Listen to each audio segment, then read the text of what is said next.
okបងអានេះខ្ញុំមកបង្ហាញពីរបៀប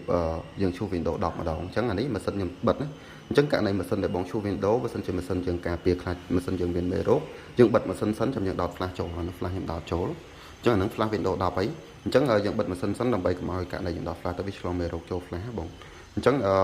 ម៉ាស៊ីន desktop និង laptop ដូចតែគ្នាទេបងយើងគ្រាន់តែបិទម៉ាស៊ីនហើយយើងដោត flash ចូលហើយយើងចុចប៊ូតុងបើកមកហើយសម្រាប់ keyboard បើជាទៅវា S12 ឬមួយក៏បើ ASUS វា Escape អញ្ចឹងទៅតែបើដែលជាទៅវាប្រើ S12 បងដើម្បីចូលទៅ boot វាតែបើសិនជាយើងចង់ check មើលយើងចុច F2 ទៅដើម្បីចូលទៅក្នុង BIOS វាដូចលើកមុនក៏បានដែរឡើយចុចបើកម៉ាស៊ីនមកហើយជួនកាលម៉ាស៊ីនខ្លះវា load message នៅឡើយអ្នកឃើញវា load នៅពេលអញ្ចឹងចុច S12 មកតែអាហ្នឹងបើយើងចុចអត់ទាន់គឺវាចូលទៅក្នុង Windows ហើយដូចរបស់ខ្ញុំអញ្ចឹងអាហ្នឹងយើងចុចឲ្យលឿនតិចកន្លែងហ្នឹងបើសិនជាយើងចុចអត់ទាន់ទេគឺវា load ចូលទៅក្នុង Windows ធម្មតាហើយអាហ្នឹងតោះតែយើងចុចបិទឬមួយក៏ restart ម្ដងទៀតអូខេអញ្ចឹងអានេះយើងចុច S12 ហ្នឹងចុចជាប់បងយើងចុចកំដកដៃហ្នឹងវាលោតចេញមកអញ្ចឹងអា color នោះអីផ្សេងទេអញ្ចឹងយើងយកនេះអានេះ flash របស់យើងអញ្ចឹងអានេះឈ្មោះ flash ហើយ version វា 3.2 អាហ្នឹង version ចុងក្រោយរបស់ flash វាលឿនអញ្ចឹងចុច enter មកអូខេអញ្ចឹងឥឡូវវាលោតចូលមកហើយយើងចាំមកស្ទុះទៅអញ្ចឹងនៅពេលដែលយើងចាំវាចូលទៅដល់កន្លែងទាំងមួយចាំយើងចុចតទៀតដោយសារថាអានេះម៉ាស៊ីនពួក Windows អញ្ចឹងយើងអាចចាំរៀងយូរដោយសារថាអីវាត្រូវការ clear ឬមួយក៏ចាប់ file ពី flash មកអញ្ចឹងបន្ទាប់ពីវា load ចេញផ្ទាំង queue នេះមកកន្លែងភាសានេះជាទូទៅគេអត់ប្រើភាសាស៊ីនឹងទេបងយើង select បើសិនជាយើង select យក United States International នេះបងអញ្ចឹងយើងចុចលើអាហ្នឹងហើយយើងចុច next អញ្ចឹងរួចយើងចុច install យើងធ្វើការចាំដោយសារតែវា load មួយ step ទៅនេះអាហ្នឹងបើមិនសិន hard disk វារៀងយឺតជាងនឹងទេតែអានេះមិនសិន SD អញ្ចឹងវារៀងលឿនប៉ុន្តែអត់អីទេវាមិនយឺតណាស់ណាទេអញ្ចឹងឥឡូវនេះយើងអត់យកប្រពេញអីទេយើងយកកន្លែងខាងក្រោមនេះ I don't have product key តែបើសិនជាយើងមាន license key យើងអាចវាយនៅក្នុងហ្នឹងឲ្យហើយក៏បានដែរតែជាទូទៅនៅខ្មែរយើងអត់ប្រើ license អញ្ចឹងយើងយក I don't have ហ្នឹងទៅហើយកន្លែងនេះវាឲ្យ select option បើសិនជាម៉ាស៊ីននឹងមាន Windows license គឺវា skip កន្លែងហ្នឹងចោលវាអត់មានចូលមកកន្លែងហ្នឹងទេគឺវាមកឡងទៅចំណុចបន្ទាប់តែបើសិនជាម៉ាស៊ីនយើង load កន្លែងហ្នឹងមកយើងយកប្រើកន្លែង Pro នេះអាហ្នឹងយើងប្រើ Pro កុំច្រឡំចុច Pro on ណា Pro on នេះវាអត់ស្គាល់កាមេរ៉ាអត់ស្គាល់ function អីទេអា home single language នេះគឺយើងដូរភាសាអត់កើតទេអញ្ចឹងយើងយក Pro នេះដើម្បីវាមាន option ពេញណាសម្រាប់ម៉ាស៊ីនគេមួយចំនួនទូចគេអាចស្រេយក function ផ្សេងតែសម្រាប់ខ្ញុំណែនាំឲ្យប្រើ Windows Pro ហ្នឹងវាលឿនហើយយើងចុច next ហើយកន្លែងនេះបើសិនជានេះយើងចុច key space ដើម្បីគ្រីសតែបើសិននេះយើងយក mouse អូសមកចុចគ្រីសក៏បានដែរយើងចុច next តអានេះយើងយកខាងក្រោមយកអត់យកលើទេយើងយកខាងក្រោមអូខេកន្លែងនេះគឺវាចេញជាមួយនឹង try យើងមកអញ្ចឹងតេតទៅនឹង Windows ខ្ញុំដាក់ឈ្មោះថា OS អានេះគឺ try D របស់ខ្ញុំអញ្ចឹងពីរហ្នឹងគឺវាអត់ពាក់ព័ន្ធគ្នាទេដោយសារតែខ្ញុំចែកវាជាពីរដាច់ប៉ុន្តែបើសិនជាយើងចង់លុបចោលទាំងអស់ដោយសារតែម៉ាស៊ីនយើងអត់មានឯកសារឬមួយក៏ម៉ាស៊ីនយើងឆ្លងមេរោគអីអានឹងតម្រូវឲ្យយើងលុបទាំងអស់យើង delete ចោលទាំងអស់តែម្ដងទៅប៉ុន្តែបើសិនជាអត់ទេយើងលុបតែtry OS នេះបានហើយដោយសារតែអានឹងយើងចង់ទុកឯកសារនៅក្នុងនេះហើយករណីម៉ាស៊ីនយើងអត់មានស្គាល់អត់មានចេញ hard disk មកកន្លែងនេះគឺយើងចុចកន្លែង load try នេះអញ្ចឹងយើងចុចកន្លែង load try ហ្នឹងទៅហើយចុច browse អញ្ចឹងយើង browse ទៅរក flash យើងនេះ J flash Windows 10នេះយើងចុចលើវាមកអញ្ចឹងនេះយើងយកកន្លែងពាក្យថា show try នេះយើងចុចលើវាអាហ្នឹងករណីទៅថាម៉ាស៊ីនយើងអត់មាន hard disk នៅកន្លែងហ្នឹងបងអញ្ចឹងយើងចុច OK មកអញ្ចឹងកន្លែងនេះវា high យើងដោះគ្រីស high មកអញ្ចឹងវាមាន file 4 file យើងយកមួយណាក៏បានតែចិត្តទៅខ្ញុំយកខាងលើហ្នឹងយើងចុច next មកដើម្បីឲ្យវាបង្ហាញ try ដែលវា high ហ្នឹងមានន័យថាបង្ហាញ hard disk ដែលវាអត់ឃើញនៅកន្លែងហ្នឹងតែបើម៉ាស៊ីនយើងឃើញស្រាប់ហើយយើងមិនចាំបាច់ធ្វើកន្លែងហ្នឹងក៏បានដែរអាហ្នឹងករណីដែលថាម៉ាស៊ីនយើងអត់មាន load ចេញអាហ្នឹងមកអាហ្នឹងខ្ញុំបញ្ជាក់ហើយអានេះម៉ាស៊ីនខ្ញុំនេះអត់មានខូចអីទេគឺខ្ញុំតេស្តខ្ញុំលក់ flash ឲ្យបងខ្ញុំធ្វើវីដេអូឲ្យបងផ្ទាល់តែម្ដងបាទកន្លែងនេះយើងចុច delete ចោលអានេះបើយើងភ្លេច delete វា load Windows 2មកបងអាហ្នឹងយើង delete ចោលទៅកុំឲ្យវាជាប់ Windows 2ហើយអានេះដោយសារតែរបស់ខ្ញុំគឺវាប្រើឲ្យ version មួយទៀតអញ្ចឹងខ្ញុំតម្រូវលុបចោលទាំងពីរទៅអាចដាក់ Windows បានអញ្ចឹងខ្ញុំលុបទាំងពីរខ្ញុំចុច new វាហើយ apply អាកន្លែងហ្នឹងបើសិនជាយើងចង់ចែកត្រៃជាពីរឲ្យហើយក៏បានតែបើសិនជាយើងចាំចេញទៅក្រៅចែកនៅខាងក្រៅក៏បានដែរវាអត់ជាបញ្ហាអីទេអញ្ចឹងវា load ចេញមកប៉ុណ្ណឹងហើយយើងចុច next ទៅគឺ Windows យើងដើរហើយអញ្ចឹងយើងចាំវាដើរចប់ទៅហើយវានឹង load ឲ្យយើងបំពេញលក្ខខណ្ឌផ្សេងៗឥឡូវខ្ញុំពុះវីដេអូមកបន្តិចសិនចាំវាដើរចប់ខ្ញុំថតតទៀតអញ្ចឹងនៅពេលដែលវាដើរចប់ 100% វា load អញ្ចឹងបងចង់ចុច restart ក៏បានឬមួយក៏ចង់ឲ្យវាដើរចប់ restart ខ្លួនឯងក៏បានបើយើងអត់ចង់ចាំយូរយើងចុច restart តែម្ដងទៅ chẳng ởបន្ទាប់ពីវាចប់វានឹង restart អញ្ចឹងវានឹង load មកឲ្យយើងចូលទៅដូច Windows 11ហ្នឹងអញ្ចឹងឲ្យយើងselect អីភាសា select អីសញ្ជាតិ select អីចឹងណាអញ្ចឹងហ្នឹងហើយយើងចាំបន្តិចដបងអញ្ចឹងអាចរៀងយូរអញ្ចឹងមើលទៅយើងអាចរៀងយូរប៉ុន្តែដល់ពេលដែលយើងចេះ stop ទៅ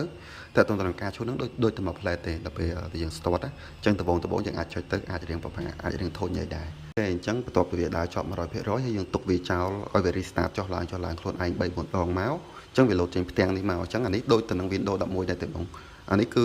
វាចេញមកដល់កន្លែងនេះយើងអាចរើសសញ្ជាតិរបស់យើងបានអាហ្នឹងយើងអត់សំខាន់សញ្ជាតិអីទេបើជាទៅវាលោត default វាលោត United States អីចឹងទៅតែបើយើងចង់ដាក់ឲ្យត្រូវប្រទេសយើង select យកខ្មែរហ្មងក៏បានអញ្ចឹងអាហ្នឹងវាមានគ្រប់ប្រទេសទេអញ្ចឹងគ្រប់សញ្ជាតិអញ្ចឹងយើង select អាហ្នឹងតាម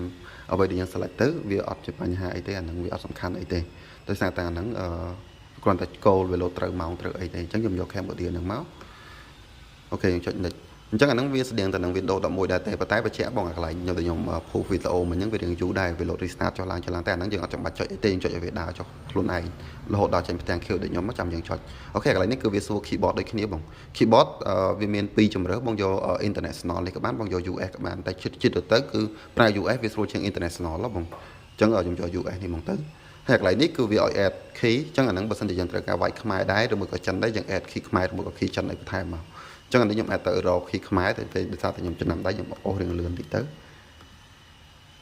ចាអធិស្ឋានបងរៀងសលេងរំខានដោយសារតែនៅមុខនឹងគេមានផ្សារមានអីប៉ូលីអីចឹងបង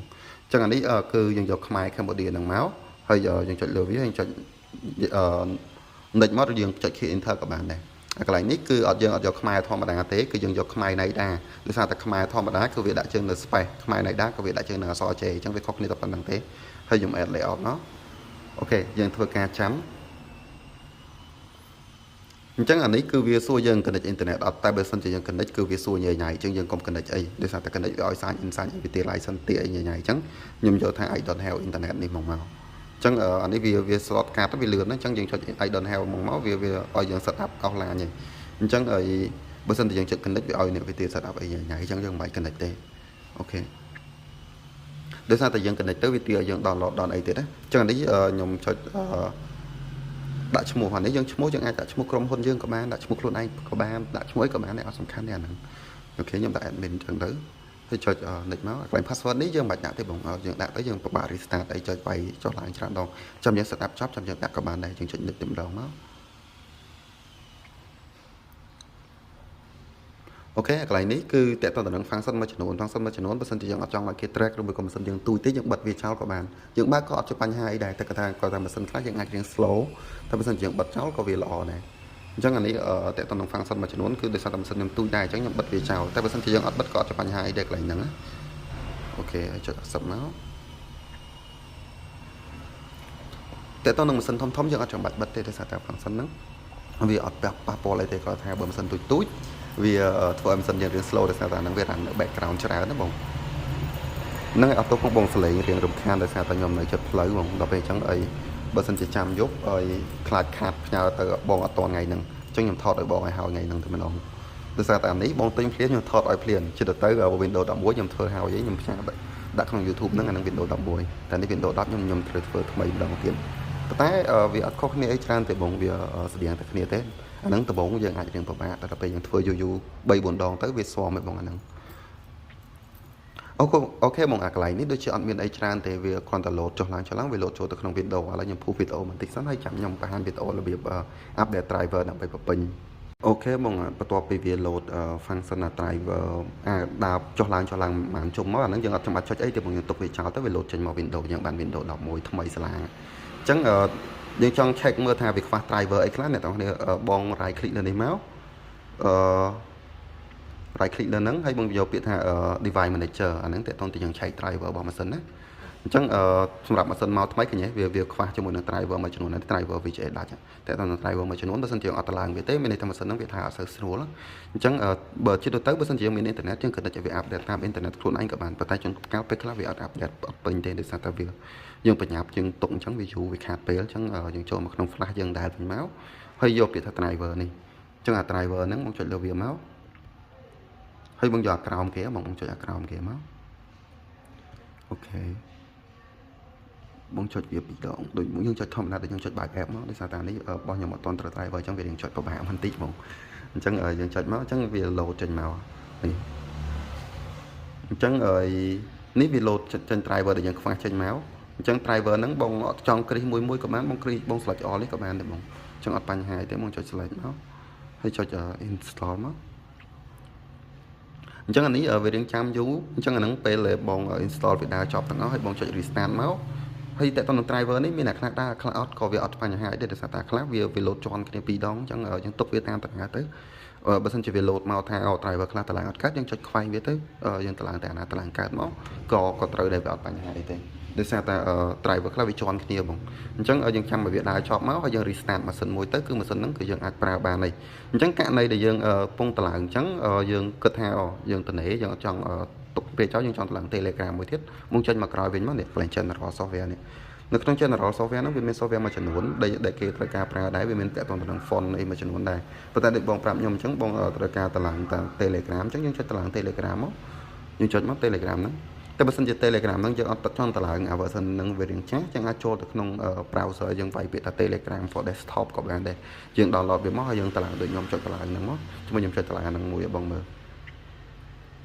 តែតទៅនឹង Telegram តឡើងអីដូចជាអត់ត្រូវការអ៊ីនធឺណិតទេបើយើងត្រូវការតឡើង browser អីនេះអានឹងតម្រូវឲ្យយើងគិតអ៊ីនធឺណិតឬក៏ Messenger មានអ៊ីនធឺណិតអានឹងទៅយើងតឡើងបានអញ្ចឹងបើ Telegram អីនេះដូចជាអត់ចាំបាច់មានអ៊ីនធឺណិតទេយើងចុចតឡើងយកតែម្ដងមកក៏បានដែរ